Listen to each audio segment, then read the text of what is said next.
I know a land where the gray hills lie eternally still under the sky, where all the might of suns and moons that pass in the quiet of nights and noons leave never a sign of the flight of time on the long, sublime horizon line.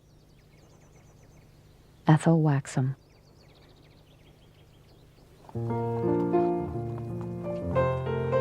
On October 20th, 1905, the Rawlins to Lander stagecoach rattled north toward the Sweetwater River in central Wyoming. On board was an unusual passenger, a 23-year-old named Ethel Waxham. She was a city girl from Denver, a graduate of Wellesley College who had spent a summer doing volunteer work in the slums of New York. Schooled in 4 languages, she dabbled in poetry, enjoyed staging amateur theatricals, and was voraciously curious about the world. Just a few weeks earlier, she had been offered her first full-time job as a teacher in a remote one-room school in the center of Wyoming. My mother, who was always great for adventure, decided she would take the job.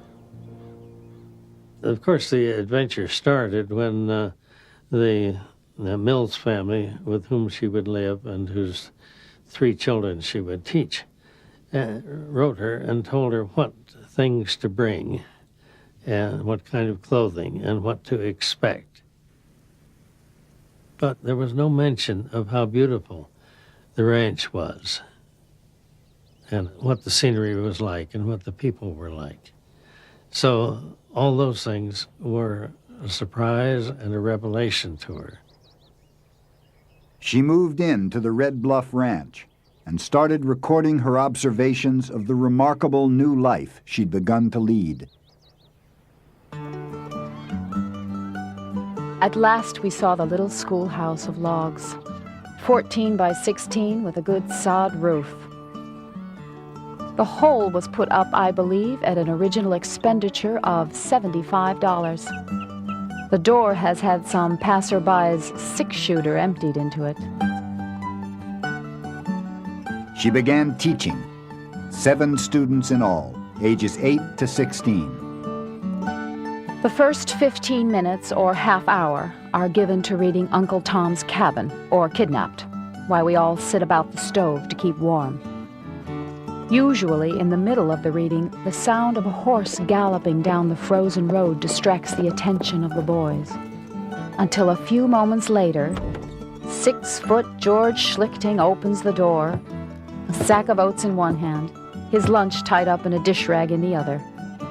Cold from his 5-mile ride, he sits down on the floor by the stove, unbuckles his spurs, pulls off his leather chaps, unwinds 3 red handkerchiefs from about his neck and ears, takes off 1 or 2 coats according to the temperature, and, straightening his leather cuffs, is ready for business.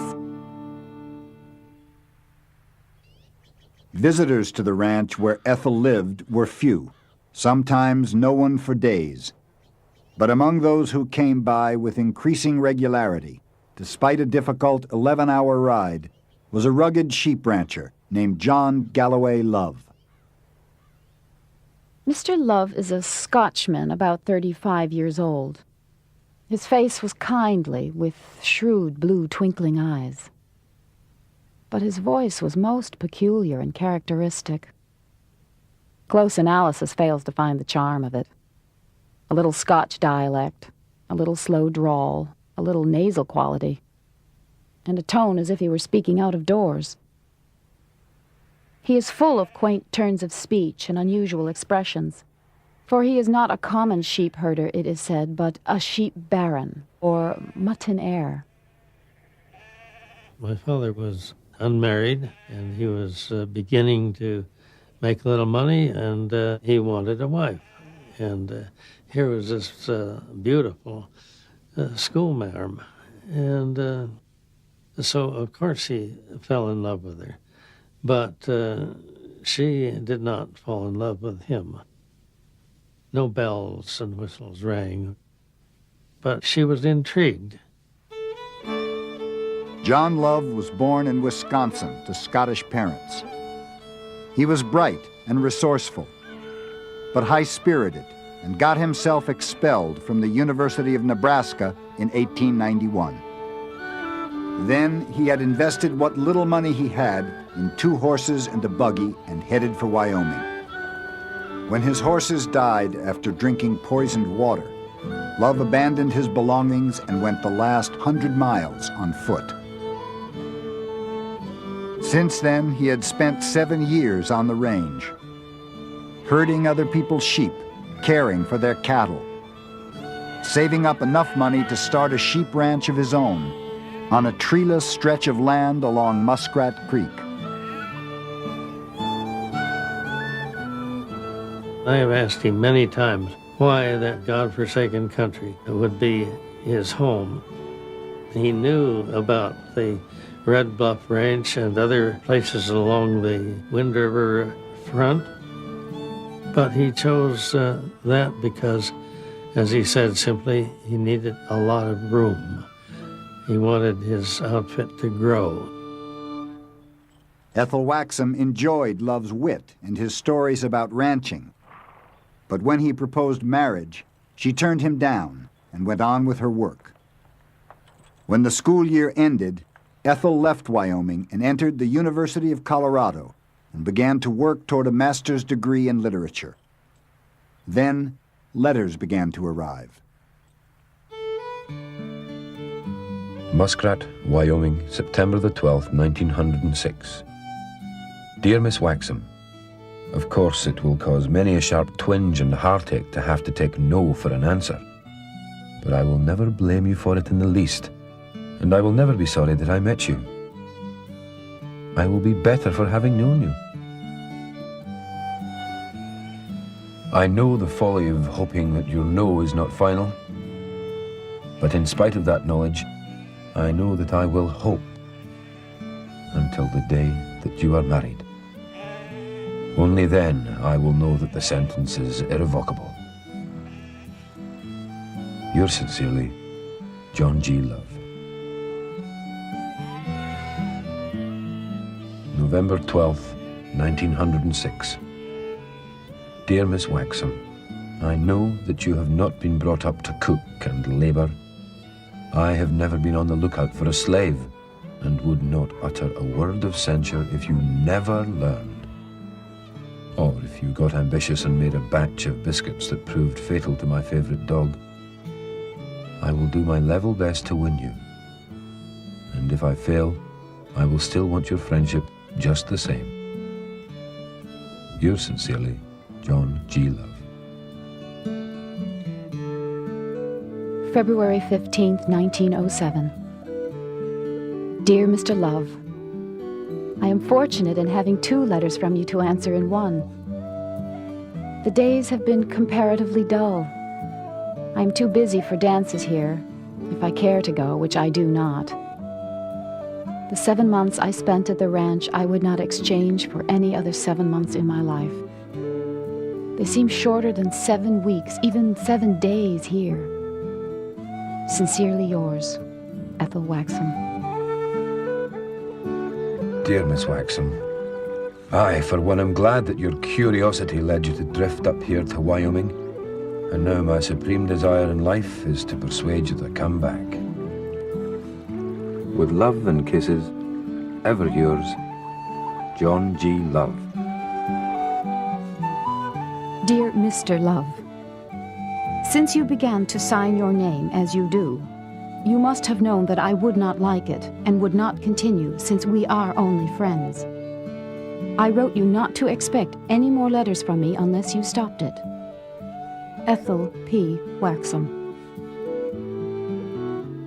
Dear Miss Waxham, I will always sign all letters properly in the future. Please forgive my errors of the past. I suppose that I ought to be satisfied with your friendship, but I won't be. Yours sincerely, John G. Love.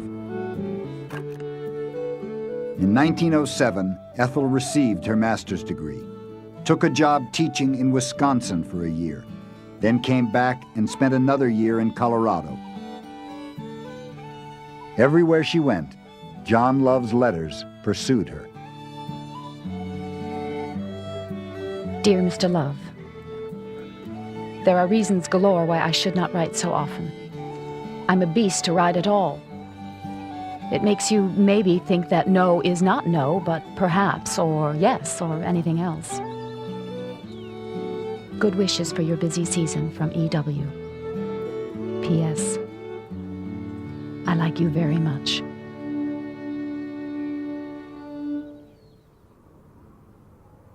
For years, John Love slept outdoors, fighting against the terrain and climate to keep his herds alive, struggling to build his ranch. He scoured the countryside for abandoned buildings and hauled them over rough roads to Muskrat Creek. A saloon and an old hotel became bunkhouses, sheds, and a blacksmith shop. He hauled the logs for the main house from the Wind River Mountains, 100 miles away. Each trip took him 2 weeks.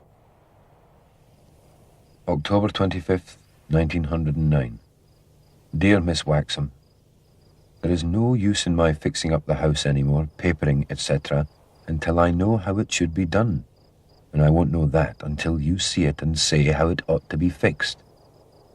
If you never see it, I don't want it fixed, for I won't live here. We could live very comfortably in the wagon while our house was being fixed up to suit you, if you would only say yes. Dear Mr. Love, suppose that you lost everything that you have and a little more. And suppose that for the best reason in the world, I wanted you to ask me to say yes. What would you do? E. Dear Miss Waxham, if I were with you, I would throw my arms around you and kiss you, and wait eagerly for the kiss that I have waited over 4 years for. Yours sincerely, John G. Love. Finally, in the spring of 1910, Ethel Waxham agreed to be John Love's wife. When my father was sure that my mother was going to marry him, he had a sheep wagon built especially to his order, and that was to be the honeymoon sheep wagon. They were married on June 20th in 1910, and it was pretty hot, so they started out for the mountains, and from then on there is a blank in our knowledge. Mother rarely discussed it except in times of crisis, and my father never discussed it. But apparently it rained a great deal. The horses got away. They were marooned, and they never got to the mountains. It was the first test John and Ethel Love would face together, but it would not be the last.